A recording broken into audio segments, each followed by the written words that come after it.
Hello, sports fans. Welcome to this week's episode of Sports Mecca. I'm Jake Hurd, and alongside me today I have a newcomer, Kyler Sookram. Kyler, it's great to have you on the desk, man. How you feeling? Thank you. I'm feeling great. I'm ready to be here. So. Yeah, glad to have you here, man. This past weekend for the Vols was a day of mixed emotions as, LSU went down to Florida and kind of just completely ended the hopes of Tennessee making it to the SEC championship. But the Vols did have a big day on the field as they pulled off a victory on senior day against Missouri, 63-37. Here as you see Josh Dobbs complete a pass to Juwan Jennings, taking it to the house.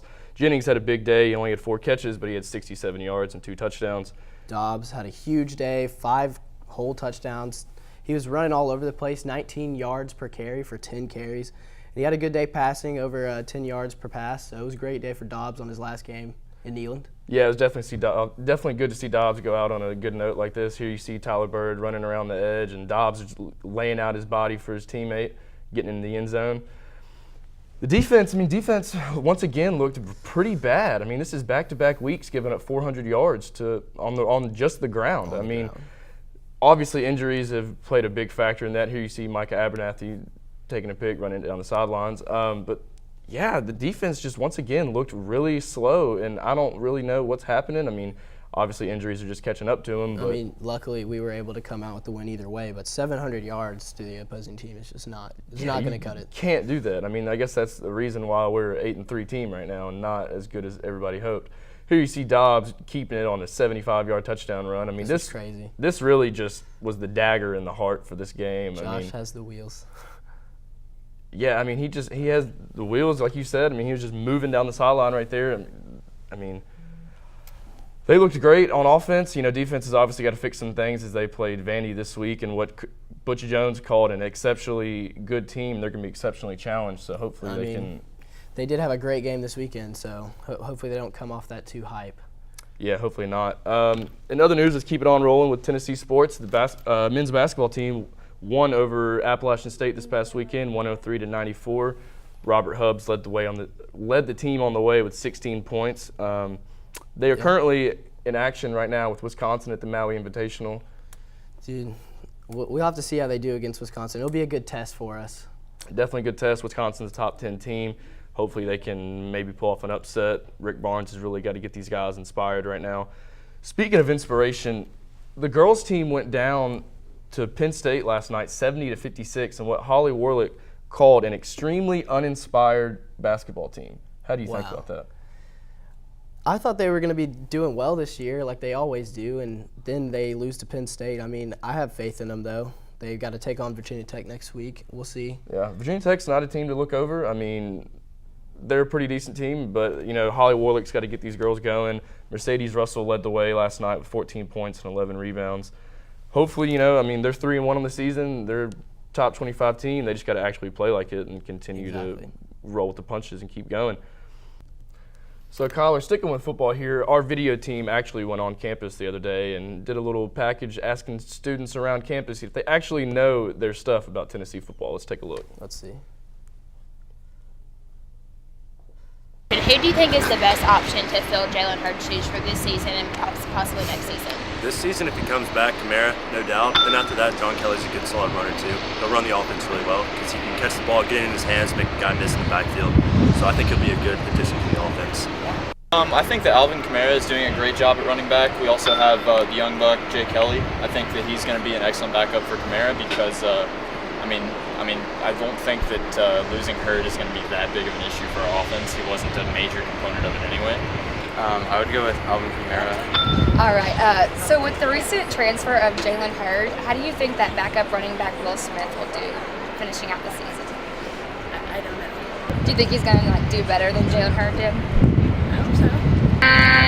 Who was our football head coach? Sorry, I don't know. Butch Jones. Can you tell us the head coach's name? Oh, Butch Jones. Okay. Do you know who the head coach is? Butch Jones. And the quarterback? How do you feel about us being ranked top 5? Oh, we have top 5?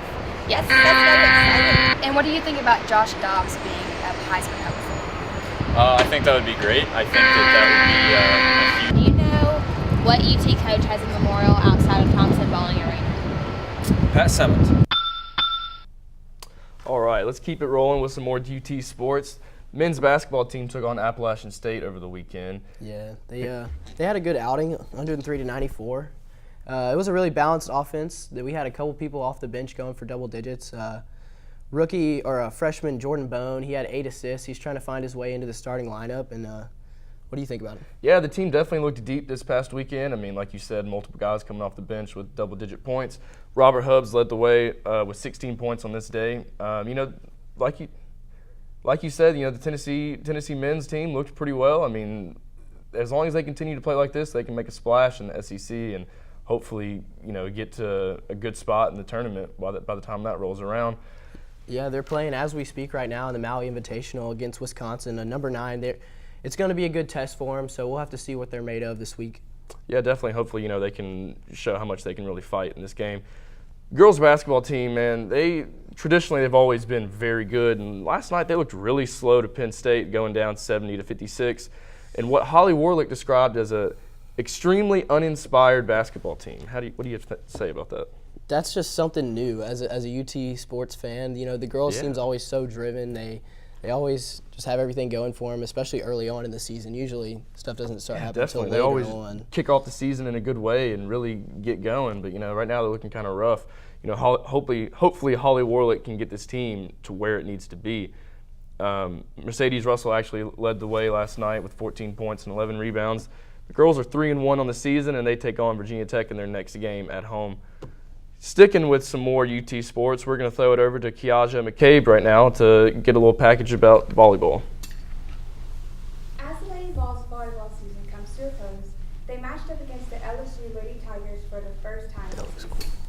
Coming into the game, our Lady Vols were 15-13 overall and 5-10 in the SEC.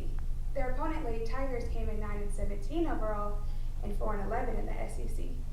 Coming back from a 3-1 loss against Texas A&M on Wednesday, the Lady Vols went into the game Sunday ready for a battle against LSU. Our Lady Vols took the first set with a smooth 25-15 finish, freshman Tessa Grubbs having 8 kills. In the second set, the Lady Vols felt a little shaky, losing the set 25-27 to the Lady Tigers, but came back to win a close third set 26-24. In the final set, the Lady Vols won 25-20, taking the win 3-1 over LSU. This makes the Lady Vols now 6-10 in the SEC. Notable players were freshman Tessa Grubbs with 19 kills and sophomore Brooke Shoemaker with 21 digs. This upcoming Wednesday, the Lady Vols will face number 23, the University of Kentucky Lady Wildcats. Knowing that the Lady Tigers lost to the Lady Wildcats 3-0 this past Friday, the Lady Vols will have to use their latest win as a motivation for a challenging game this week. Good luck to our Lady Vols for the rest of their season, and we'll be right back with Sports Mecca. The UT Student Health Center offers a variety of services for students, faculty, and staff of the university. Our full-service pharmacy is staffed with licensed pharmacists who are dedicated to the health and well-being of the UT community. Located on campus across from The Rock, the UT Student Health Center Pharmacy provides the same services offered at large retail chains at your convenience. We accept most insurance plans, so you'll be able to purchase the medication you need for an affordable price. At the University of Tennessee, your health is essential. So come by our pharmacy and remember, a healthy Vol is a happy Vol. Welcome back to Sports Mecca, ladies and gentlemen. I'm Jay Carey with Kyler Sookram here. Kyler, how about those Cowboys?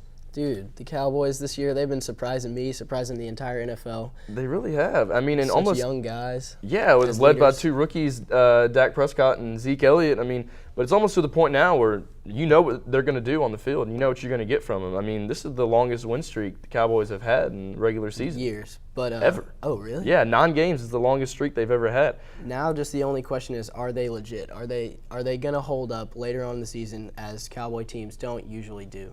Yeah, they usually, it's the Cowboy way to find a way to lose and in December. Just blow it all when it all matters. But in bigger news here, Dak and Zeke. Okay, so both of them are being talked about as possible MVP candidates. I mean, what do you think about rookies? As rookies, that's crazy. Honestly, as how everyone else has been playing in the NFL, it might be one of those guys, even as rookies. Zeke's been having a crazy ground game, and Dak's been leading these Cowboys like he's been out there for years. And anxious to see how they do in the playoffs because that'll really depict what goes on. Yeah, I definitely agree with you there. I mean, Zeke, in my opinion, he's going to win Rookie of the Year and maybe even Offensive Player of the Year. And, if you do that, who's going to get MVP? Probably, I don't know. I think Dak definitely has a shot of getting it. I mean, he's thrown for 2,000 yards in the season. His numbers are crazy. Yeah, 17 touchdowns to only 2 picks.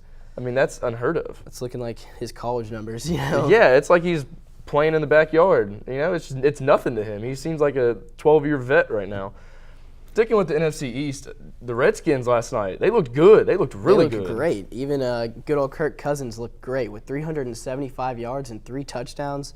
Just tore up the Packers. Yeah, they torched that Packers secondary, and the Packers, they're looking really rough right now. They've lost 4 in a row, and they're 4-6 in the season. Yeah, and it's not looking good for them this season. But my main reason that the Packers aren't doing so well, the rush game.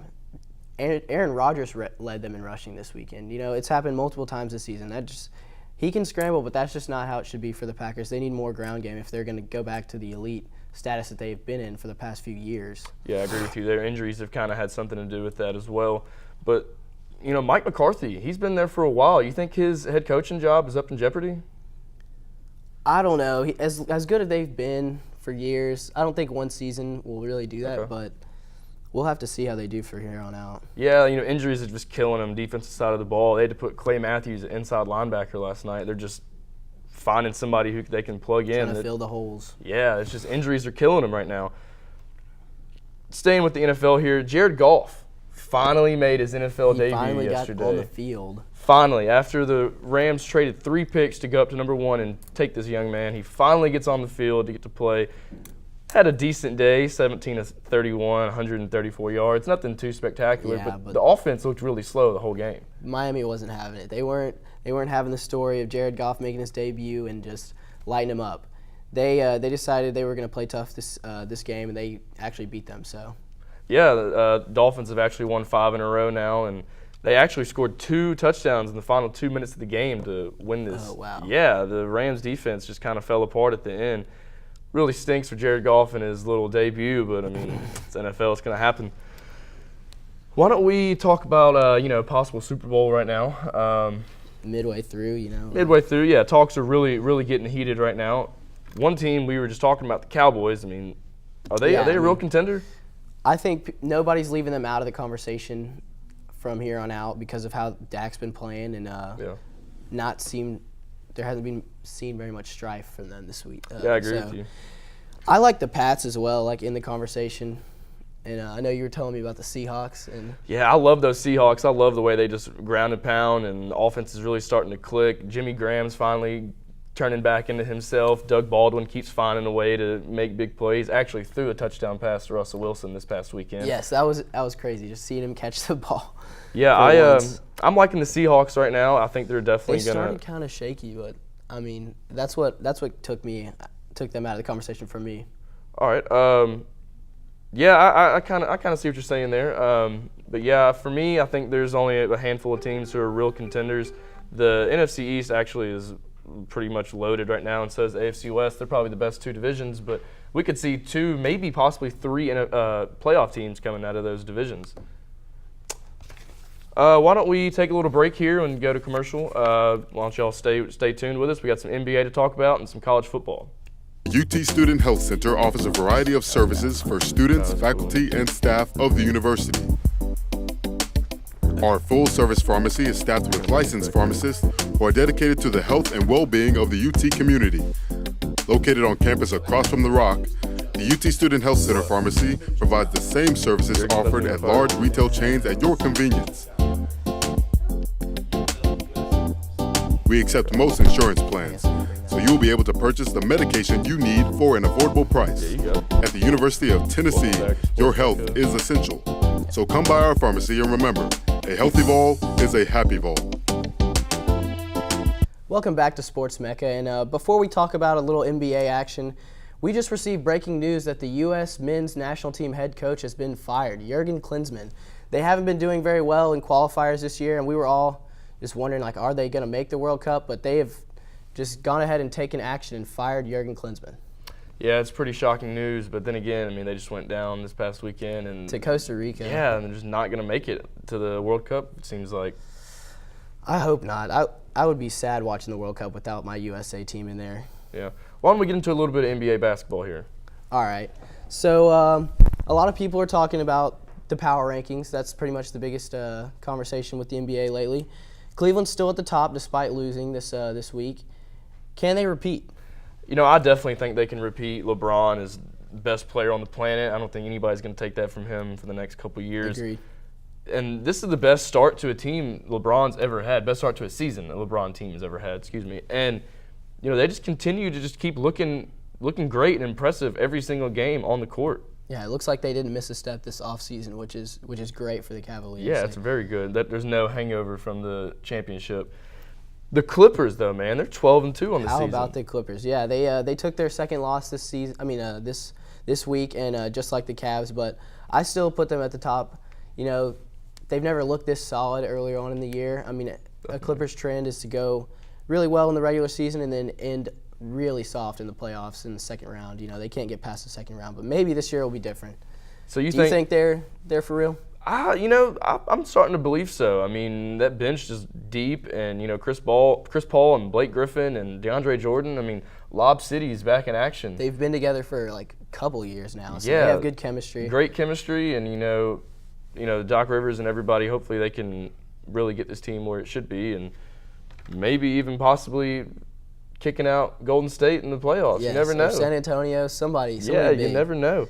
It's just people worry about that 3 spot. You know, they've got superstars everywhere except for that 3 spot, which is where Kawhi Leonard, LeBron, and all those players are. So yeah. As we were just talking about the Warriors, Steve Kerr actually got fined $25,000 for publicly criticizing the referees this past week. His quote is, "How is it that everybody on the earth can see that these traveling violations, except for the 3 people who we pay for to do the job? I just don't get it." Do you think this was fair for him to get fined because of this?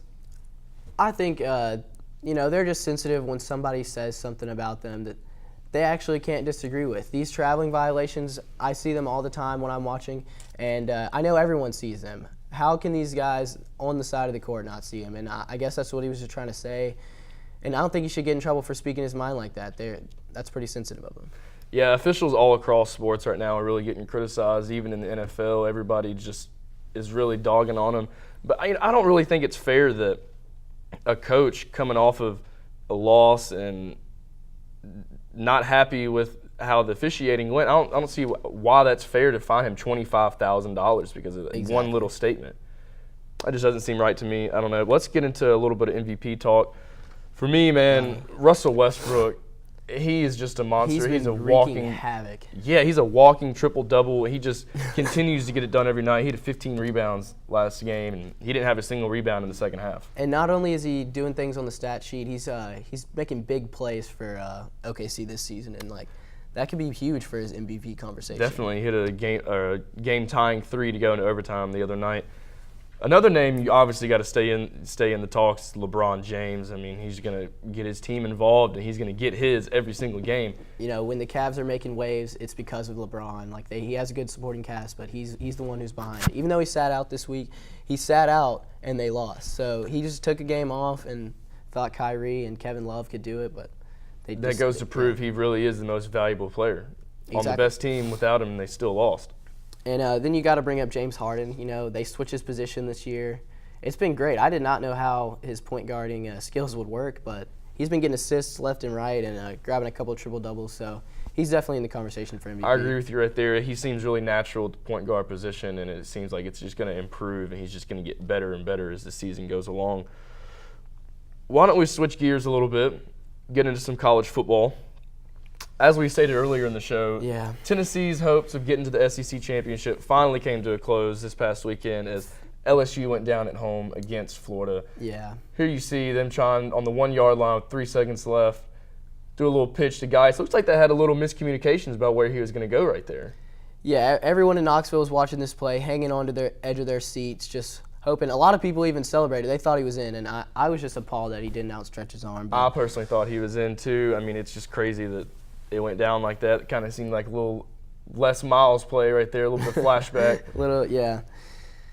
Just made me Continuing with this college football here, another team got upset this past week. We see Louisville go down to Houston. Who thought Houston was going to take on Louisville? This Houston team is not one to sleep on. I mean, Greg Ward and Greg Ward Jr. is a crew. great quarterback, and Tom Herman is really the reason for all of this. I believe. I think everything boils down to coaching, no matter who you are, what team. It's all about how you put your players in the best position to be successful. And I think Tom Herman has really done that this season in the past couple seasons.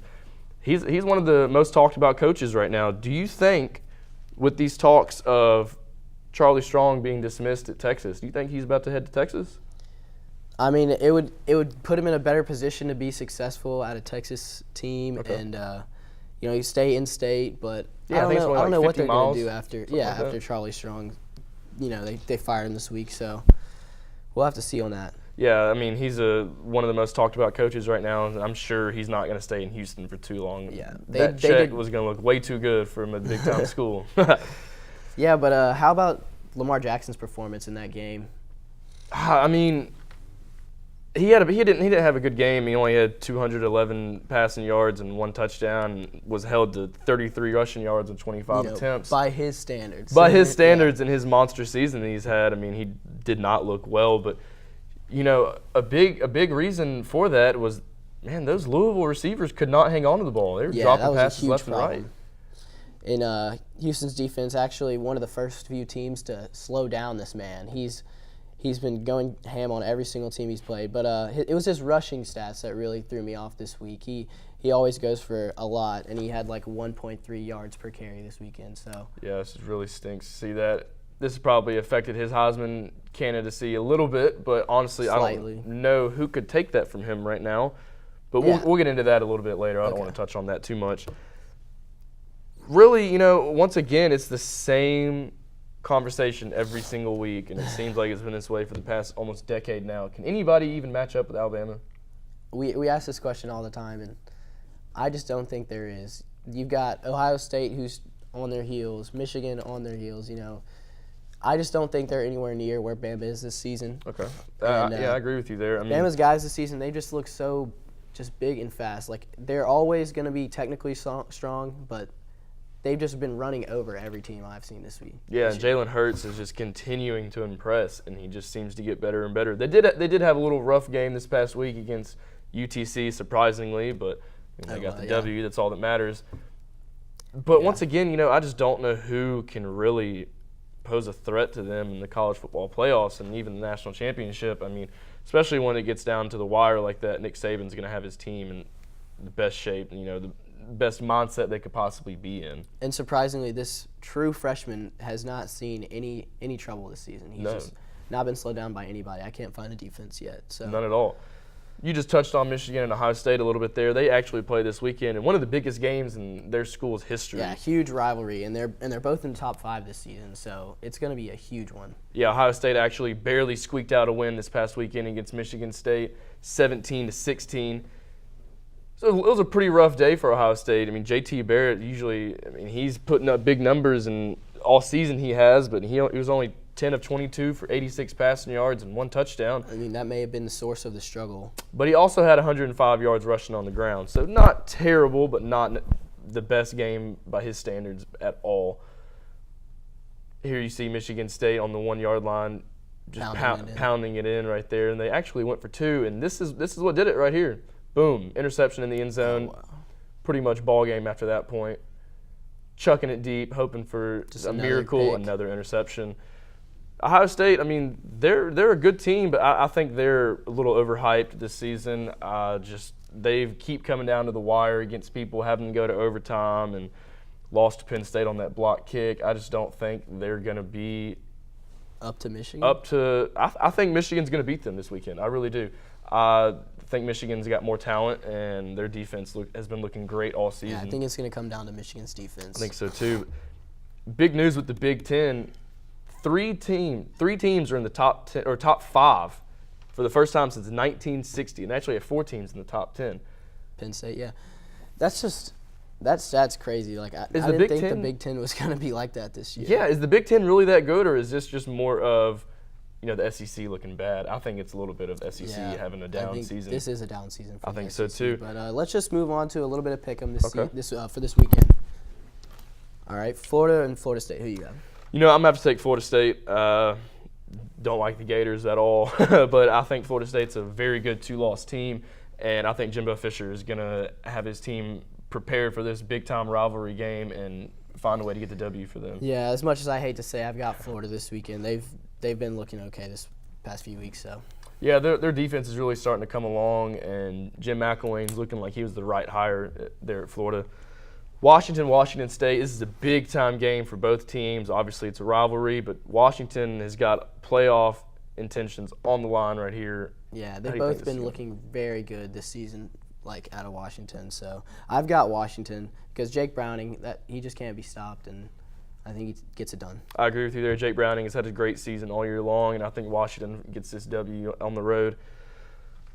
Big-time Iron Bowl game. We got Auburn versus Alabama in Alabama. How do you think this is going to pan out? They usually tend to play up to their opponent or play down to their opponent if they're playing someone worse. So I think they won't be knocked out early, but in the end, Alabama's going to take it.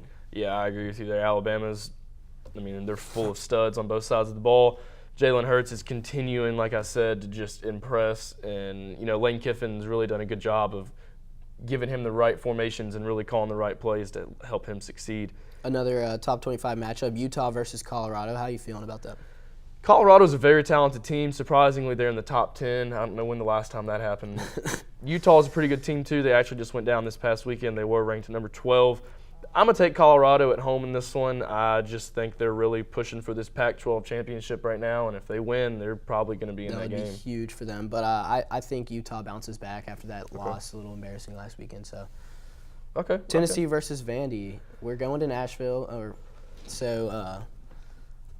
Vandy, even though coming off that win against Ole Miss, I still got Tennessee in and out season strong. Yeah, Vandy had a big-time win this past weekend, beating Ole Miss 38-17 at home.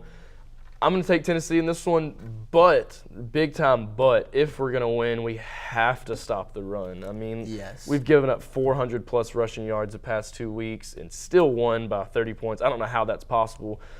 But, if we don't, Ralph Webb is just going to run all over this defense. He's got over 1,000 yards in the season with 10 TDs. He had 123 yards this past weekend and 3 touchdowns against Ole Miss. If we allow him to run like that, we're not going to be able to lose anything on offense. Yeah, they're going to have to key on him and stop him because without him, the offense doesn't really seem to do much and they kind of sputter. Now, season's basically over. We got bowl games coming up here in the next month. This is the last week of the regular season. Me personally, I think the Heisman Trophy is all but locked up with Lamar Jackson, even though he had this down week this past week. This weekend. What are you thinking? What's going through your head? Yeah, I think his performance, it wasn't too bad this weekend. I don't think it's really going to do much. It'd be different if he had a guy just scraping at his heels all season, but he hasn't. It's been his trophy to lose for a while now. But, you got to keep the conversation open with Deshaun Watson. Maybe Jabril Peppers get an invitation, which would be awesome to get. That'd be awesome, defensive guy going there. There's only been one other defensive player to ever win it, fellow Michigan man, Charles Woodson. But another guy you gotta throw in there now, especially since they're the best team in the nation, is Jalen Hurd. People haven't really been giving him as much credit as he deserves right now. He hasn't been in the Heisman conversation I haven't heard his name, but everybody knows he's been leading the offense at Alabama, which is a very respectable thing. He's been lights out this season, over 2,000 passing yards, 19 touchdowns, only 7 picks. He's also got 800 rushing yards with 11 TDs on the season. He just seems like he's going to be a great quarterback for the next 2, maybe 3 years if he stays his senior season. But, yeah, I think he's definitely going to have to be invited. Alabama too. Yeah, to have the same guy for 4 years. Some consistency at the quarterback spot. It'd be fantastic for that team. They don't really need the help, though. They're loaded everywhere. But, like we both said, I think Lamar Jackson's just going to get all the votes that he needs. Yeah, it would be a surprise. Be hosting that trophy at the end of the season.